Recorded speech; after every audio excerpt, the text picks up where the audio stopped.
La palabra del Señor la vamos a encontrar en el Evangelio de Mateo, capítulo 8, verso 18 al 23. Dice de la siguiente manera: viéndose Jesús rodeado de mucha gente, mandó pasar al otro lado, y vino un escriba y le dijo: Maestro, te seguiré a donde quiera que vayas. Jesús le dijo: las zorras tienen guaridas y las aves del cielo nidos, mas el Hijo del Hombre no tiene dónde recostar su cabeza. Otro de sus discípulos le dijo: Señor, permíteme que vaya primero y entierre a mi padre. Jesús le dijo: sígueme, deja que los muertos entierren a sus muertos. Hasta ahí damos lectura. A pesar de todos los esfuerzos que el hombre hace, es imposible que pueda ver el futuro. Es decir, el futuro está más allá de lo que puede alcanzar su entendimiento y de lo que Dios le ha concedido. Simplemente no lo conocemos, no lo podemos explorar, pero hay una certeza, y esta es que el Señor va delante de nosotros. Cada vez que el Señor convocaba a alguien, le decía: yo voy adelante. Quiere decir que el Señor va cubriendo a aquellos que le siguen. Esto es la base de la protección de Dios sobre nuestras vidas, que el Señor está con nosotros todos los días hasta el fin. Ahora el tema también pasa por nosotros.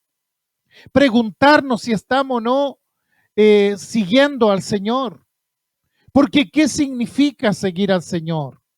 Seguir al Señor es una empresa de largo aliento que se inicia en un momento y se continúa por toda la vida. Emprendemos algo y entonces tenemos que reflexionar sobre el significado de ese emprendimiento. ¿Qué significa verdaderamente seguir al Señor? Muchas veces cuando los reclutas salían para ir a la guerra, ellos salían cantando como que iban a una fiesta, hasta que llegaban a la trinchera y se daban cuenta que la guerra era un lugar de sacrificio, de negación, de muerte. Y muchas veces queremos seguir a Jesús sin pensar en las consecuencias, sin pensar en el futuro, sin pensar en cuáles son los riesgos que hay. Entonces el Señor aclaró este tema del seguimiento, porque dice la Biblia que las multitudes lo seguían a Él y les dice: miren, si alguien quiere edificar una torre, primero tiene que calcular el costo. No sea que se queden los cimientos nada más. Tiene que saber si puede invertir o no puede invertir en eso. Y si un rey sale a la guerra, tiene que medir la fuerza del enemigo, a ver si puede vencer o no puede vencer, porque si no puede vencer, a lo mejor le conviene hacer un arreglo diplomático. Es decir, Jesús nos insta a que analicemos también el futuro, que reflexionemos sobre el camino que estamos tomando. Y cuando llegamos a este pasaje nos encontramos con dos personas que querían seguir a Jesús, dos potenciales discípulos de Jesús. Ahora es importante ver en el contexto en que suceden las cosas. Jesús había terminado el Sermón del Monte, impresionante. Y cuando termina baja y toda la multitud está rodeándolo y esperando algo de él. Y en ese intertanto sale a su encuentro un leproso. Dicho sea de paso, los leprosos no podían acercarse a la gente que no tenía lepra, porque legalmente eran inmundos y tenían que salir, alejarse y pregonar de que eran inmundos para que nadie se les acercara. Pero este leproso tenía fe de que Jesús podía sanarlo de su lepra y entonces se acerca. Y yo me imagino a la multitud retrocediendo. Jesús parado y el leproso que viene y se acerca a Jesús y le dice: Señor, si quieres puedes limpiarme. Con estas palabras manifestó toda la fe. Y Jesús le dijo: quiero, sé limpio. Y la lepra desapareció en ese momento. Es decir, la gente que estaba escuchando a Jesús en el Sermón del Monte, ahora estaba viendo el poder de Dios obrando a través de él de una manera increíble. Para ellos la lepra era una enfermedad irreversible, incurable. Entonces, El Señor le aconseja que siguiera los pasos legales, que vaya a donde el sacerdote y se muestre limpio. ¿Para qué? Para que sea admitido nuevamente en la comunidad. Todo indica que ese milagro conmovió, impresionó a la multitud. Sigue un poco más y se acerca un centurión romano, pagano, porque tiene un criado enfermo, postrado y paralítico y que sufre de terribles dolores. Y él no puede ver eso en su casa y quedar como si nada. Entonces viene Jesús y le pide un milagro. Y Jesús le dice, bueno, yo voy y lo sano. A lo que él replica diciendo, no soy digno a que entres en mi casa. ¿Por qué? Porque un judío no podía entrar en la casa de un pagano. Eso lo hacía inmundo según sus creencias. Entonces este soldado tenía todo preparado para que al pedirle el milagro a Jesús le evite el problema de que tenga que entrar a su casa. En otras palabras, él entendía la costumbre judía. Soy indigno de que entres a mi casa, pero si dices la palabra, mi criado va a sanar. Jesús mira a la gente y le dice, nunca, ni en Israel, vi una fe como esta. Y al centurión le dice, anda y como creíste te sea hecho. Y el criado fue sano en ese mismo momento. Sigue Jesús y entra en la ciudad de Capernaum. Estamos siguiendo los pasos de Jesús después del Sermón del Monte. Y resulta que está la suegra de Pedro con fiebre. Ahora para nosotros fiebre es un alza de temperatura del cuerpo, ¿no? Pero ese tiempo la fiebre era una enfermedad que si bien recibía ese nombre, los estudiosos suponen que pudo tratarse de malaria. Entonces para ellos esta enfermedad no solo era conocida, sino temida también. Y Jesús la toca y la fiebre la deja. Y lógicamente la ciudad se conmociona, se alborota frente a estos actos poderosos que Jesús hace. Y al caer la noche se acercan todos y le traen los endemoniados, los enfermos, y Jesús, viéndose rodeado de mucha gente que están en Capernaum, al lado del lago, les dice a los discípulos, subamos en la barca y vayamos al otro lado, como diciendo, esto es todo por hoy.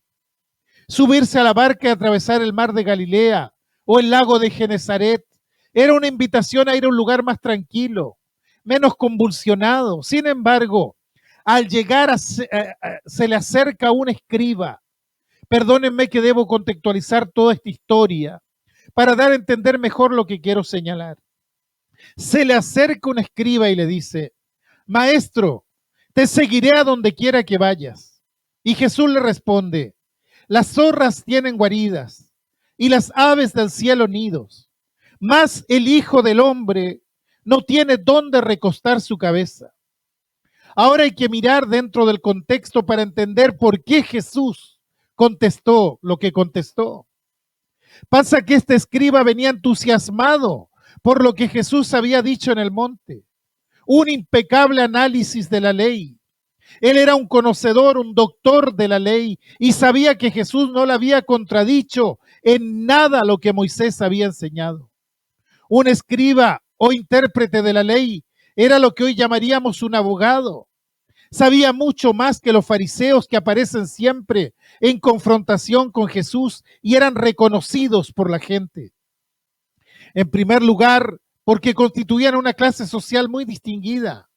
Ellos iban vestidos de ropas finas. Y en segundo lugar, porque llevaban un tintero, un cuerno, que lo transformaban en un tintero colgado siempre al cinto, además de las plumas para poder escribir. Quiere decir que ya venía con toda la prestancia de un escriba. Ese era el oficio que él tenía. Era reconocible en la sociedad y estaba avalando con sus palabras la prédica, la enseñanza de Jesús. Yo te puedo seguir donde quiera que vayas porque oí tu enseñanza y vi el poder que obra en ti. Ahora, que un escriba se acerque a Jesús era algo extraordinario, algo totalmente fuera de lo común. Por lo general, los que se oponían a Jesús eran los fariseos y los escribas, pero acá el escriba se acerca y le dice, yo te quiero seguir. Fíjense qué importante hubiera sido para Jesús decir que venga, sígame, y tenemos a un escriba convertido a la fe en Cristo.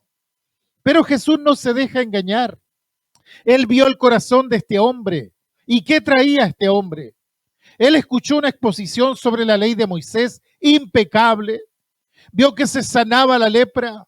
Vio que se quitaba la fiebre, que se sanaba al joven a la distancia, que se sanaban los enfermos, que se sometía a los demonios y dice, te seguiré a donde quiera que vayas.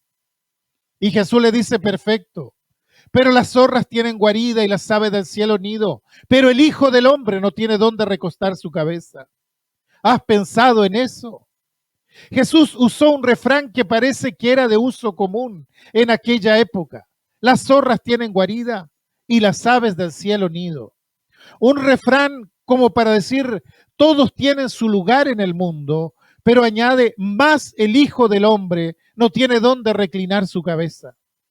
Jesús era un predicador itinerante. Iba caminando, donde lo tomaba la noche, allí tenía que dormir. Y no en todos los lugares Jesús era bien recibido. Había lugares donde lo perseguían. Había lugares como Judea donde los judíos se habían juntado para matarlo. En una ocasión llegaron a una aldea samaritana y se les cerraron las puertas. Es decir, no siempre Jesús era bien recibido y tenía que dormir donde lo tomara la noche.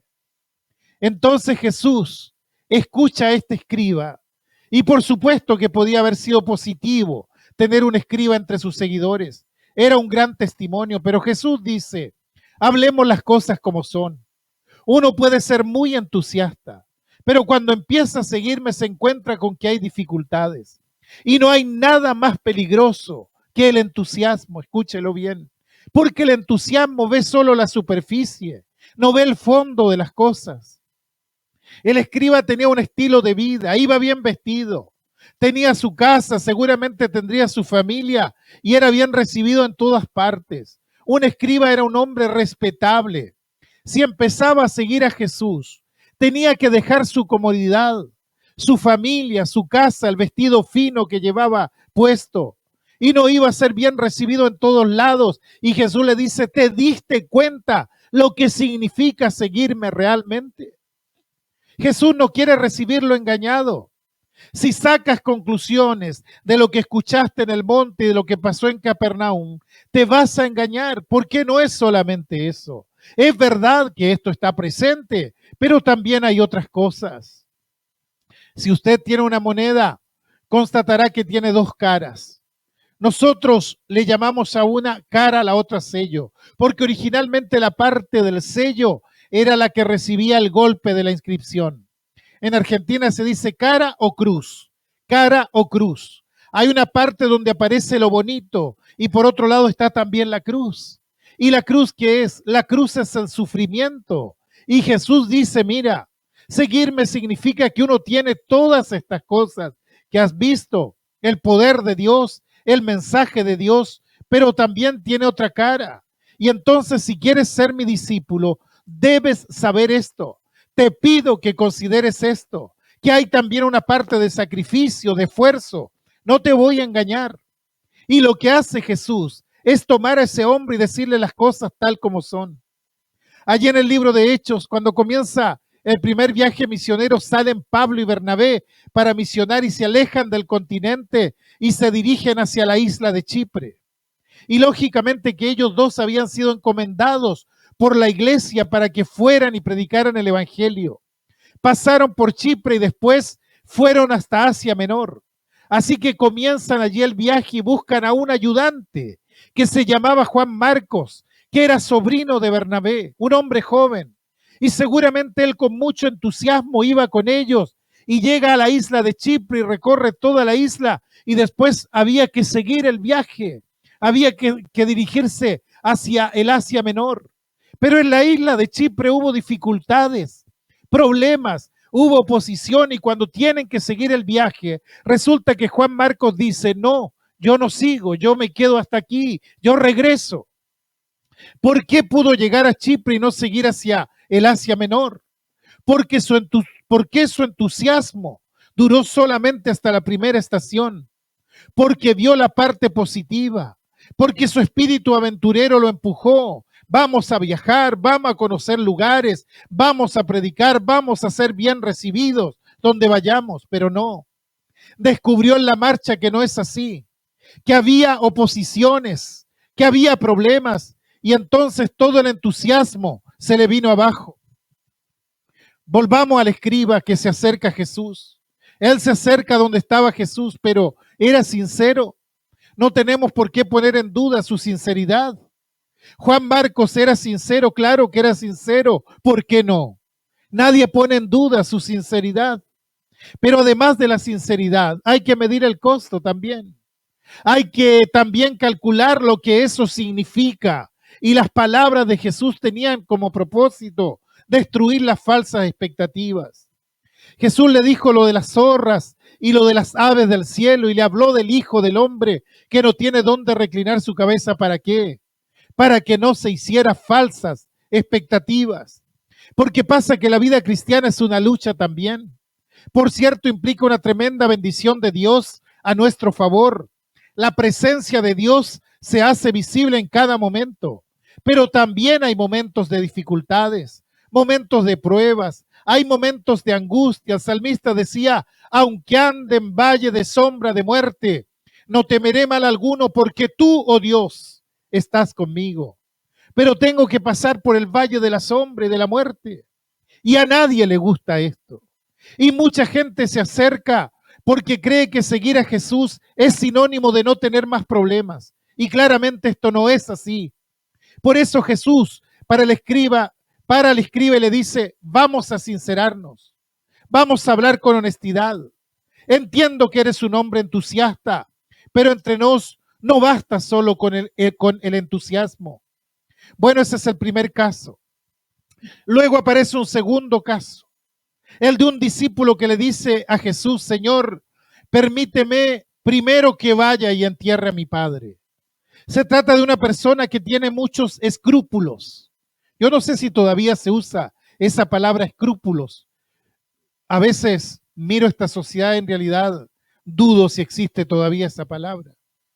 Bueno, la palabra escrúpulos viene del latín scrupus, que quiere decir piedra. Se llamaba escrúpulo a la piedrita que se ponía en el zapato mientras uno estaba caminando. ¿Le ha pasado a usted algo así? Molesta demasiado. Y frente a las decisiones, cuando algo me molesta, esos son los escrúpulos. Es la duda o inseguridad que tengo ante una acción. Y aquí tenemos a una persona que tenía escrúpulos con esto. Te quiero seguir, le dice a Jesús, pero tengo que enterrar a mi padre primeramente. ¿Qué quiere decir con esto? A lo menos tres cosas, porque no está del todo claro lo que quiso decir con esta frase. La primera, que es la más improbable, es que su padre haya fallecido precisamente ese día. Los hebreos no tenían largos velorios. La gente moría e inmediatamente eran llevados al sepulcro. Lo que quiere decir que no es que ellos lo estaban velando, porque ellos no velaban. Es improbable porque si eso hubiese ocurrido, esta persona o estaría en la casa de su padre o trasladándolo a la sepultura. La segunda posibilidad pudiera ser que estuviera haciendo una referencia a un dicho que se usaba en aquella época que decía yo acompaño a mi padre hasta la muerte y luego tomo mis decisiones de un modo independiente. Sin embargo, la respuesta de Jesús es, deja que los muertos entierren a sus muertos. Y esto nos hace pensar en una tercera posibilidad. Y para entender esta tercera posibilidad, usted tiene que entender un poco cómo enterraban los judíos a sus muertos. Ellos de partida no enterraban a los muertos, no inhumaban, sino que metían los cuerpos en cavernas y durante 3 o 4 días lo ungían y luego tapaban la tumba y durante un año no se abría. ¿Para qué? Para que el cuerpo se descompusiera. Al año los hijos iban, abrían la tumba, tomaban los huesos, lo colocaban en un hoyo llamado osario, en un rincón, para que ese sepulcro lo pudiera usar otro miembro de la familia. Ahora es probable que este joven esté pasando esa época. Enterrar al padre era justamente eso, tomar los huesos y colocarlo en un rincón de la caverna, en un osario, y de las tres posibilidades, me parece que la más correcta es esta última. Ahora Jesús conoce esta costumbre. Después del entierro, los hijos consideraban que ahí cumplían con sus deberes para con su padre. Y Jesús les dice, mira, Deja que los muertos entierren a sus muertos. De pronto hay convenciones sociales que son muy fuertes. Es decir, todo el mundo lo hace, por lo tanto, es lo que corresponde hacer. Pero muchas veces esas convenciones sociales pueden detener nuestro seguimiento a Jesús. Y aquí tenemos una convención social que decía, voy a demorar, voy a postergar, voy a dilatar. ¿Por qué? Porque si yo no quedo con mi padre, si no tomo su hueso y lo pongo al costado, ¿qué van a decir los vecinos? ¿Qué va a decir la gente? ¿Qué va a decir el pueblo? Van a cuestionar mi afecto filial. En otras palabras, a mí me importa el que dirán. Sartre decía, el infierno son los ojos de los otros que me están mirando. Entonces tratamos de adecuarnos a las convenciones sociales. Tengo que vestirme de tal forma, tengo que caminar de tal forma, tengo que hacer tal cosa porque la sociedad me está mirando. Por supuesto, hay cosas que las hacemos y son normales, pero hay cosas que son verdaderos impedimentos para avanzar o para seguir a Jesús, y en este caso era impedimento. Me imagino que si él se decidía a seguir a Jesús y dejaba los huesos del Padre donde estaban, todo el barrio iba a hablar de él, porque siempre, y perdóneme lo que voy a decir, hay alguna vieja chismosa criticando todo. Pero si se quedaban, también lo iban a criticar por una u otra cosa. Él tiene que pasar por sobre los prejuicios, esos escrúpulos que lleva consigo y decir, yo tengo que seguir a Jesús. Y Jesús le dice, deja que los muertos entierren a sus muertos y tú ven y sígueme. Ahora es interesante porque en los dos casos que nos cuenta Mateo hay dos movimientos, uno de acercamiento y uno de alejamiento. Por un lado tenemos aquel que va con entusiasmo y Jesús le dice, pare ahí, ¿lo pensó bien? Y por otro lado, el que dice, bueno, podemos esperar un poco porque, y Jesús le dice, para, esto se debe decidir ahora mismo. Y quizás usted puede ver una contradicción en todo esto, pero no existe tal contradicción. Para seguir al Señor yo tengo que medir las consecuencias. Tendré días gloriosos y tendré que pasar por momentos difíciles, por valles de sombra de muerte, como dice el Salmo, y sé que Él va a estar conmigo allí. Pero la evaluación y la decisión no puede demorarse. No es algo que pudiera postergar indefinidamente. Las decisiones espirituales hay que tomarlas cuanto antes en la vida. No hay que demorarlas. Pero son muy importantes, sí. Por supuesto que son importantes. Por eso piénselas, evalúe, pero no demore. No se quede pensando.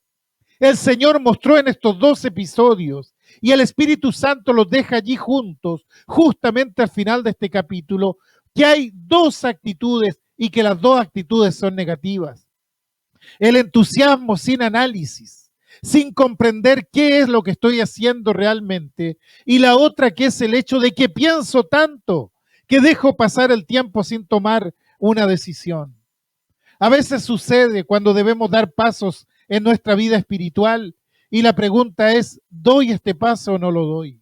Tengo que decidirlo rápido. No puedo quedarme allí parado. Hay gente que llega al momento del bautismo, por ejemplo, y dice, bueno, pero lo voy a pensar. Y pasa los siguientes 3, 4, 5 años pensándolo. No, usted tiene que pararse y evaluar. ¿Voy a seguir a Cristo? Entonces tengo que tomar la decisión ya, no postergarla. Las dos cosas tienen que ir juntas. La evaluación de lo que vamos a hacer y la decisión que no podemos postergar. Jesús comenzaba la parte más difícil de su ministerio y se acercan estos dos y a uno le dice, está bien que quieras seguirme, pero tomaste en cuenta el precio. ¿Estás dispuesto a pagarlo? ¿Me seguirás también cuando venga la prueba? Y al otro que dice, bueno, yo estoy pensando, estoy calculando, le dice, para un poco. No puedes pasar la vida pensando y meditando. Es necesario tomar decisiones espirituales concretas.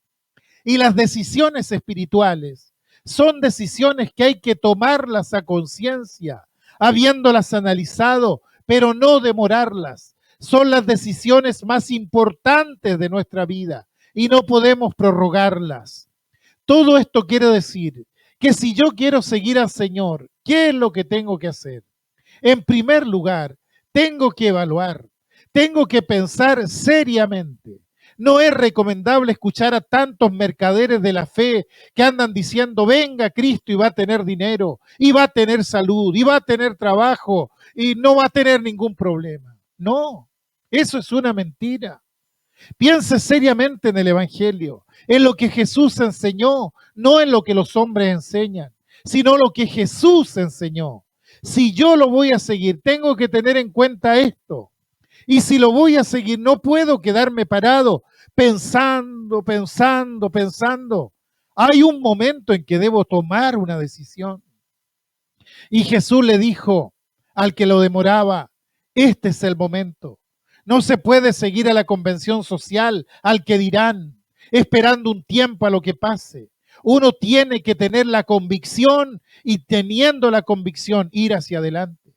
Y estas son las condiciones fundamentales. ¿Usted está siguiendo al Señor?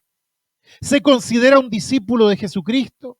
Evalúe este asunto con seriedad, porque así como tiene bendiciones, es probable que un día se presente la oposición y los problemas también. ¿Y qué va a pasar cuando tenga problemas?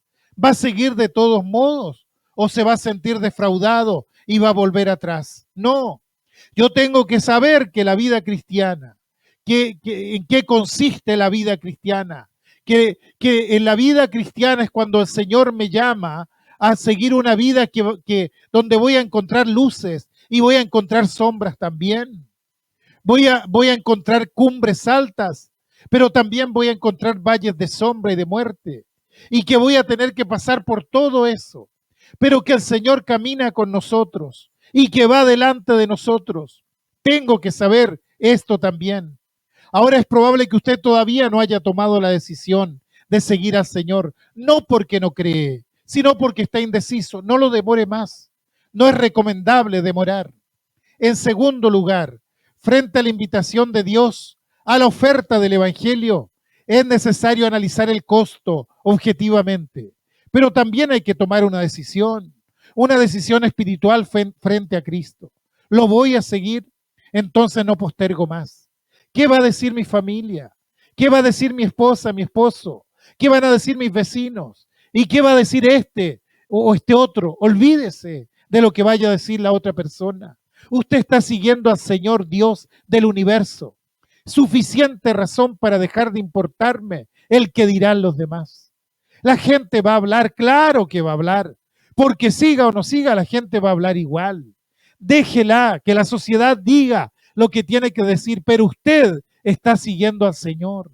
Y el Señor está buscando eso de nosotros, personas conscientes de que no están siguiendo al viejo pascuero, que están siguiendo al Señor Jesucristo. Por lo tanto, no son todos regalos en la vida cristiana. También hay pruebas, también hay luchas, también hay tribulaciones.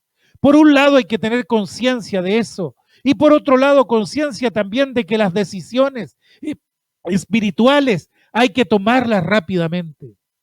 Seguramente usted ha ido al médico en alguna ocasión y de pronto el médico examina y nota que hay algo extraño en usted. Y le dice, mire, yo veo algo extraño, tómese este examen lo antes posible. ¿Y qué hace usted? Va y se lo hace, es decir, no se para a meditar, actúa rápido, porque usted sabe que cuanto más rápido tome la decisión, dependerá la cura a su enfermedad. Entonces, no se puede postergar, lo que no significa que no tomemos conciencia de la situación. Las dos cosas deben ir juntas, conciencia y decisión. He conversado con personas que dicen creer y que algún día llegarán al Evangelio. Algún día, no. Conciencia y decisión son los dos elementos fundamentales al momento de seguir a Jesús. Yo espero ampliar este tema en el próximo programa, pero antes quisiera hacerle una invitación. A usted que ha escuchado este mensaje, ¿es de los que actúan precipitadamente, sin medir consecuencias? ¿O es de aquellos que calculan y piensan y nunca se deciden? Si aún está ahí, a la vera del Evangelio, observando a la distancia, hoy el Señor le invita a tomarse de él y a transitar el camino de la fe, camino que no serán solo de pétalos y regalos. Seguro vendrán pruebas también, pero es el único camino a la salvación. ¿Está dispuesto a seguirlo? No lo piense más. Tome la decisión ahora mismo.